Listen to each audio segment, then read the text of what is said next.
बातमीला सत्याचा आधार म्हणजेच निर्भीड विचार. शिवाजी महाराज यांचं बॅनर फाडलं होतं या भाजप वाल्यांनी त्यांच्या कार्यकर्त्यांना लावून. ही दंगल या ठिकाणी घडली होती. या दंगलीत माझा आदिवासी बांधव 200 ते 250 बांधवांवरती खोटे गुन्हे दाखल केले गेले होते. त्यावेळेस भाजपचा एकही नेता माझ्या आदिवासी बांधवांवरची खोटे गुन्हे दाखल मागे घ्या असं त्यांच्या गृहमंत्र्यांना सुद्धा सांगितलं नाही आणि ते विधानसभेत सुद्धा त्यांनी मांडलं नाही. आज त्यांना मतं मागायची वेळ आली तर ते घरोघरी फिरताय. उमेदवार नाही फिरत आहे, कोणीतरी दुसरंच नवीन चेहरा येऊन शिरपूर तालुक्यात फिरतय. कारण की ही जागा एसटीची आदिवासीची राखीव जागा आहे, ती त्यांना सर्वसाधारण करून घ्यायची आहे पुढच्या वेळेस. म्हणून त्यांची ती तयारी चालू आहे.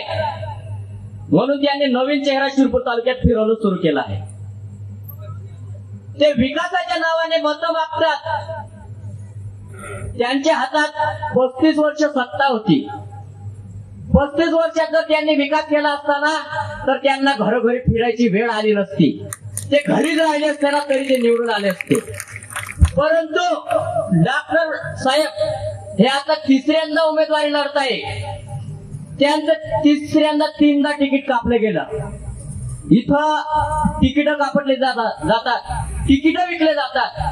परंतु या तालुक्यात गोरगरिबांच्या कुठल्याही समस्यांचा कुठलाही कोणाचाही विचार कोणी करत नाही. म्हणून या वेळेस ही विधानसभा म्हणजे डॉक्टर जितेंद्र ठाकूर ते त्यांच्यासाठी लढत आहे, आपल्यासाठी लढताय, ते गोरगरिबांसाठी लढताय. म्हणून या लढाईचं नाव आहे हुकुमशाही विरुद्ध लोकशाही.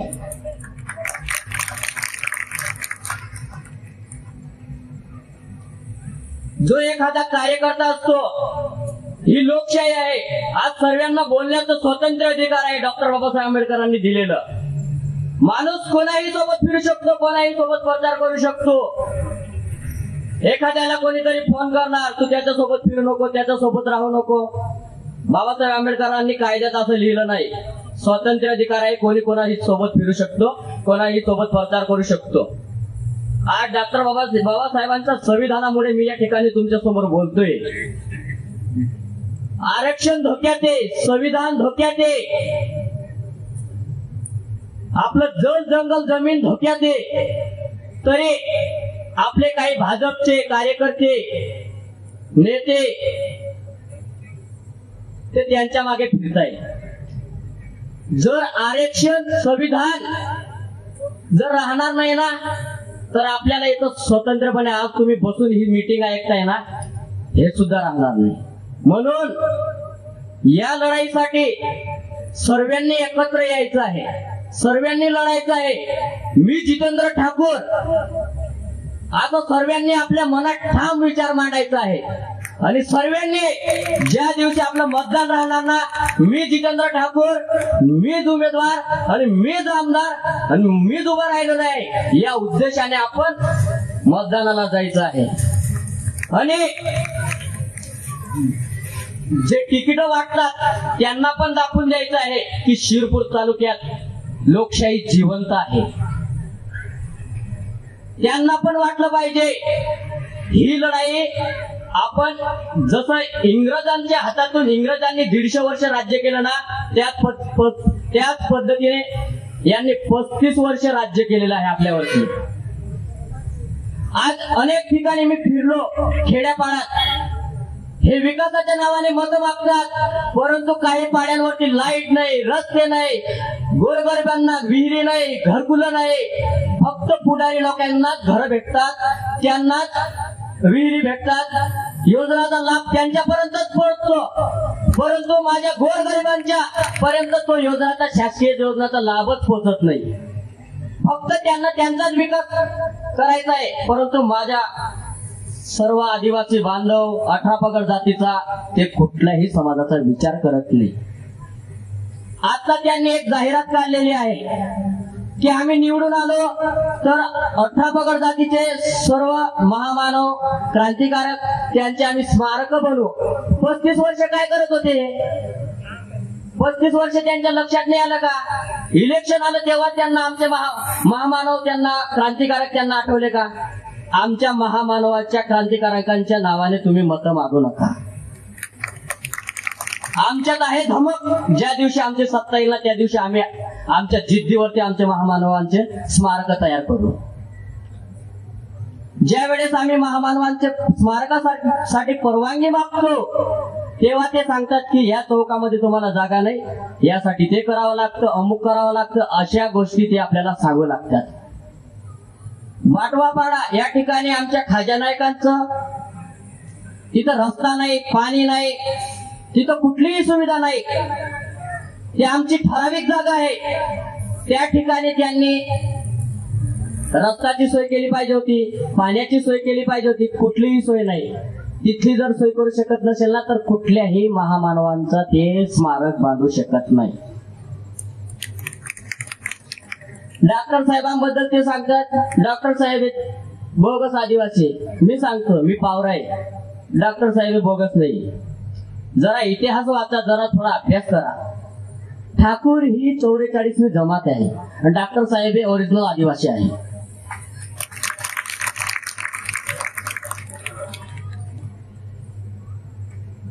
या ठिकाणी या तालुक्यात भरपूर मुलं शिकलेले आहे. सर्वांचे ग्रॅज्युएशन झाले, MA BA DED शिक्षण झालेले आहे. यांना 34 शिकलेला आमदार का चालतो हे मला सांगा तुम्ही. आमदार कसा पाहिजे? विधानसभेत आवाज बुलंद पाहिजे, वाघासारखा. वाटलं पाहिजे का शिरपूर विधानसभा मधून आपण निवडून दिलेला उमेदवार आहे. आपले प्रश्न विधानसभेत मांडले पाहिजे. कुठल्याही समाजावरती अन्याय होणार नाही. सर्वांना घेऊन चालणार आमदार पाहिजे, सर्वांचा विचार करणार आमदार पाहिजे.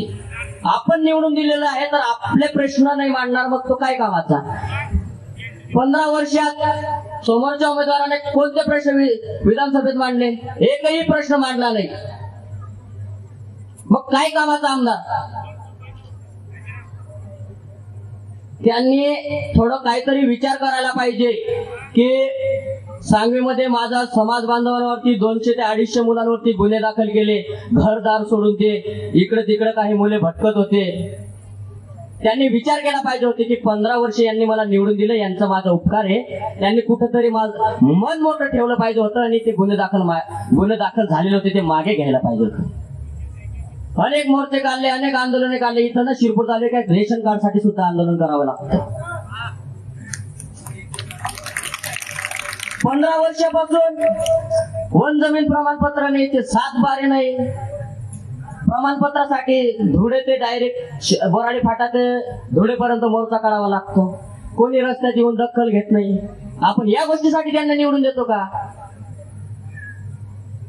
गोरगरिबांच्या अडीअडचणीत आले नाही, आपल्यावरती खोटे गुन्हे दाखल करतात, दहशत निर्माण करतात, हुकुमशाही वापरतात.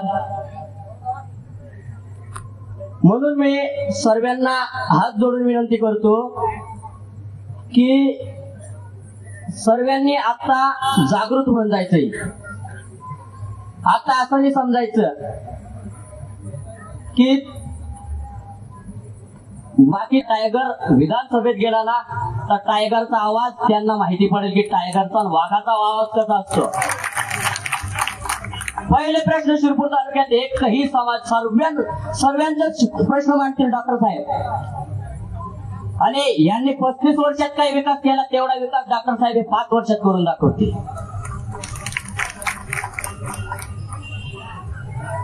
बदलापूरची घटना, मणिपूर सारखं शिरपूर तालुक्यावरती दिवस आणू नका तुम्ही. मतदार बंधू भगिनींनो, मणिपूरची घटना सर्वांनी डोळ्यासमोर आणा. आपल्या आई बहिणींना कोणत्या पद्धतीने कसे गोळीबार केले, कशी कशी घटना, ती विचित्र घटना होती की आज मी या स्टेजवरती सुद्धा सांगू शकत नाही. मी अशी विचित्र घटना मणिपूरमध्ये घडली. अख्खं मणिपूर जडत होतं. दिल्ली ते गल्ली त्यांची सत्ता होती. परंतु कोणीही त्या गोष्टीकडे लक्ष द्यायला तयार नाही. म्हणून शिरपूर तालुक्यावरती हे दिवस यायला नको.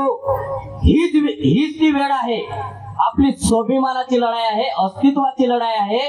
आणि दाखवून द्या लोकशाही जिवंत आहे.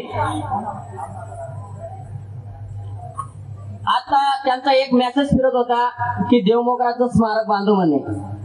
एवढं तरी तुम्ही डोक्यावरती जाऊ नका. देवमोगरा ही आमची कुलदेवी आहे. देवमोगऱ्याचं स्मारक नाही, देवमोगऱ्याचे एका ठिकाणाला मंदिर बांधू आणि त्या ठिकाणी तिला बसू असं सांगा तुम्ही. देवमोगऱ्याचं स्मारक बांधणार म्हणजे हे डोक्याच्या वरती गेले. आज देवाचा अपमान करताय, क्रांतिकारकांचा अपमान करताय.